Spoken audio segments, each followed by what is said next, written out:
Sahabat Fresh Juice, sesaat lagi kita akan mendengarkan Fresh Juice Selasa 17 September 2024 bersama Ibu Erna Kusuma dari Tangerang. Selamat mendengarkan.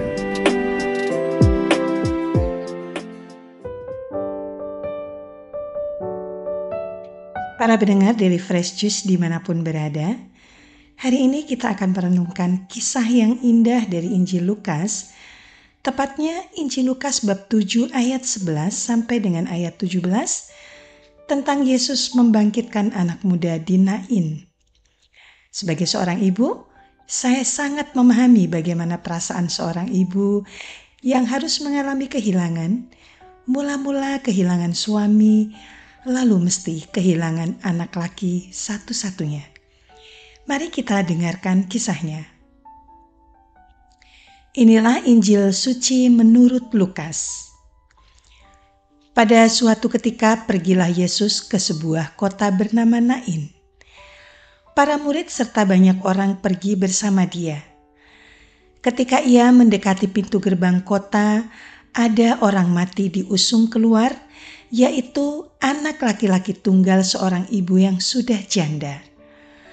Banyak orang kota itu menyertai janda tersebut. Melihat janda itu, tergeraklah hati Yesus oleh belas kasihan.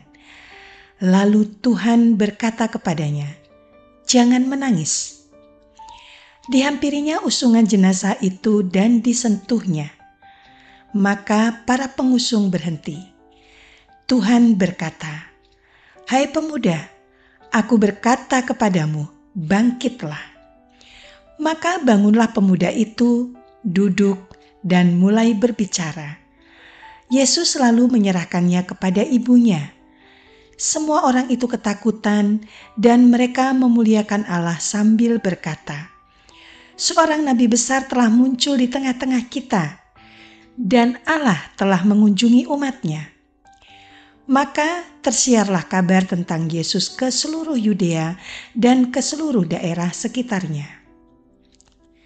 Demikianlah sabda Tuhan. Para pendengar setia Daily Fresh Juice yang dikasihi Tuhan, hari ini kita mendengar tentang kota kecil Nain. Kota ini mungkin hanya disebut sekali dalam Injil, tetapi menjadi tempat di mana Yesus melakukan mujizat besar, membangkitkan anak seorang janda. Namun tujuan dari cerita ini bukan hanya untuk merayakan peristiwa besar itu atau menyebarkan kabar heboh ke seluruh Yudea. Bagi saya, Tuhan mengundang kita untuk belajar dari kasih-Nya.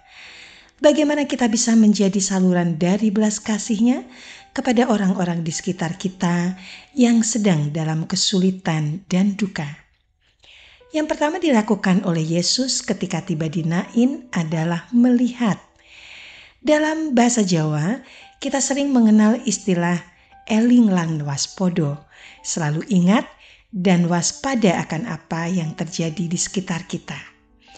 Ketika Yesus sampai di pintu gerbang kota, dia melihat arak-arakan pemakaman.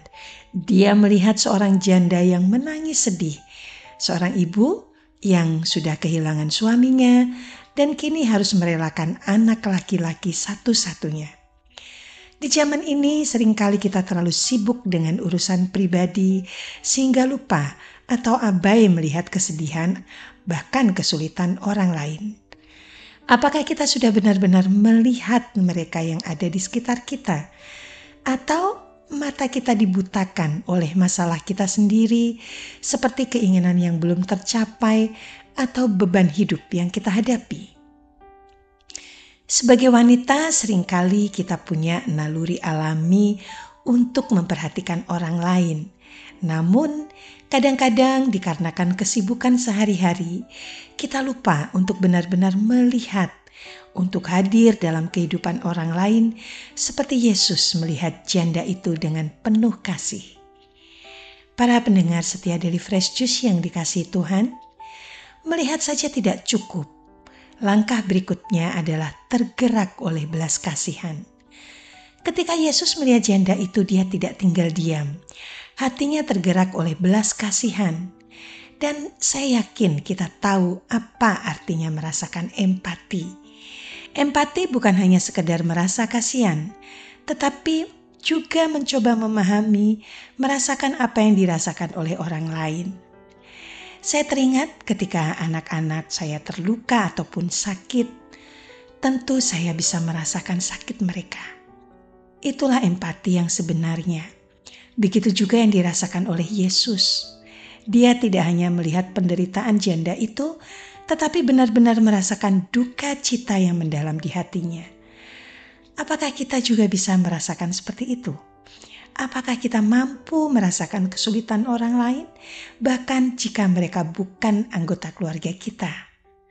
Dalam budaya Jawa, kita diajarkan juga untuk saling nguwongke, menghormati dan memperlakukan orang lain seperti keluarga kita sendiri. Belas kasihan tumbuh dari hati yang penuh dengan kasih. Yesus mengundang kita untuk memiliki hati yang lembut, peka terhadap penderitaan orang lain, sehingga kita dapat menjadi cermin dari belas kasih-Nya. Setelah melihat dan tergerak oleh belas kasihan, langkah terakhir adalah tindakan. Yesus tidak hanya berhenti pada rasa kasihan, namun Ia juga bertindak. Ia mendekati peti jenazah, menyentuhnya, dan berkata, "Hai pemuda, bangkitlah." Dan yang luar biasa, pemuda itu bangkit kembali dan Yesus menyerahkannya kepada ibunya. Tindakan Yesus ini sangat nyata. Dalam hidup kita sehari-hari, tindakan nyata kita beragam bentuknya. Bisa berupa doa untuk orang yang sedang berduka, hadir di tengah-tengah mereka, atau bahkan membantu mereka secara finansial. Tidak harus besar, tetapi tindakan yang tulus yang berasal dari hati yang tergerak oleh belas kasih. Dalam tradisi Jawa, kita mengenal tepos liro yang berusaha memahami dan membantu orang lain dengan tindakan nyata. Jangan sampai belas kasihan kita hanya berhenti pada kata-kata seperti turut berduka cita yang kita sampaikan lewat pesan singkat saja, atau sekedar ucapan singkat tanpa tindakan lebih lanjut. Mungkin kita bisa lebih jauh dengan mendoakan, mengunjungi, atau membantu secara langsung. Konsep gotong royong yang sudah kita kenal juga sangat relevan, bahwa kita bersama-sama membantu mereka yang sedang berkesusahan, baik secara fisik maupun emosional. Para pendengar setia dari Fresh Juice yang dikasih Tuhan, mujizat yang dilakukan Yesus di Nain bukan hanya soal membangkitkan orang mati. Ini adalah undangan bagi kita untuk membangkitkan kasih di dalam hati kita, untuk menjadi tanda nyata dari kasih Yesus. Dengan melihat, tergerak oleh belas kasihan dan bertindak, kita bisa membawa terang dan harapan bagi orang-orang yang membutuhkan. Mari kita sejenak untuk merenung. Apakah ada orang di sekitar kita yang sedang membutuhkan kasih dan perhatian kita? Maukah kita meneladani Yesus dalam hal ini, menjadi pembawa harapan bagi mereka yang sedang berkesusahan? Semoga renungan ini bisa menginspirasi kita semua untuk menjadi saluran belas kasih Tuhan dalam kehidupan sehari-hari. Semoga Tuhan selalu memberkati langkah kita dalam menebar kasih di dunia ini. Marilah sekarang kita berdoa bersama untuk menutup perenungan kita pada hari ini. Dalam nama Bapa dan Putra dan Roh Kudus. Amin. Ya Allah Bapa kami bersyukur oleh karena sabda-Mu yang disampaikan melalui Injil Lukas ini. Kami dapat pencerahan tentang bagaimana seharusnya kami melihat, berbelas kasih, serta mengambil langkah nyata untuk orang-orang di sekitar kami. Kami selalu mengharapkan kehadiran Roh Kudus agar niat baik kami bagi sesama ini dapat mengundang mujizat-Mu terjadi. Kami berdoa di dalam Yesus Kristus, Tuhan dan Penyelamat kami. Amin. Dalam nama Bapa dan Putra dan Roh Kudus. Amin. Terima kasih. Sampai jumpa bulan depan. Sahabat Fresh Juice, kita baru saja mendengarkan Fresh Juice Selasa 17 September 2024.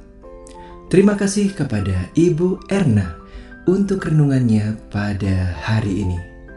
Sampai berjumpa kembali dalam Fresh Juice edisi selanjutnya. Tetap semangat, jaga kesehatan, dan salam Fresh Juice.